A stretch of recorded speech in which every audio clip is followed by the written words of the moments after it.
Good evening everyone, আশা করছি আপনারা সবাই ভালো আছেন। তো আজকে আমরা এখন বিকেলবেলা আমি আর রীতি এসেছি আমাদের সোসাইটির ভেতরে যে পার্ক আছে সেইখানে। তো ভাবলাম যে আপনাদের একটু ভিডিও করে দেখাই একটু কীরকম আমাদের ভেতরটা।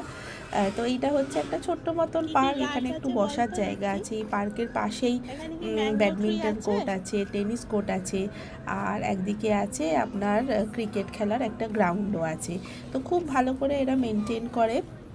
আর এই পার্কটাও খুব সুন্দর। আর এখানে বেশ কিছু ওরা আর্টিফিশিয়াল ডিয়ার বানিয়েছে, যেটাকে আমার বাচ্চারা গোট বলে সম্বোধন করে। আমি জানি না কেন ওদেরকে এগুলো দেখে দেখে গোট লেগেছে, সেই জন্য খালি বলে গোটের ওখানে যাব, গোটের ওখানে যাব। তো ওরা এসে এই গোটগুলোর, আমিও গোটই বলছি, দেখুন ডিয়ারকে ওরা এমন গোট গোট বলে, আমিও বলতে শুরু করেছি গোট। তো যাই হোক, ওরা এসে এই ডিয়ারগুলোর ওপরে খালি বসে থাকে। জানি না ওরা কী আনন্দ পায়, কিন্তু এসে শুধু ওখানে বসে থাকবে। তো এখানে আমি আর রিদ্ধি দুটো ফুল তুলেছি। তো রিদ্ধিকে আমি বলছিলাম যে দেখ, ফুল এরকম কানের পেছনে গোছা যায়, কিন্তু ফুলগুলো এতটাই ছোট, ওগুলো আর কানের পেছনে গোছা যাচ্ছিল না। তাই ওকে বললাম যে দেখ, এরকম ফুলগুলো মাথার মধ্যে নিতে হয়। তো ও আমার দেখা দেখি মাথার ওপর নিয়ে দেখছে যে কীরকম লাগে।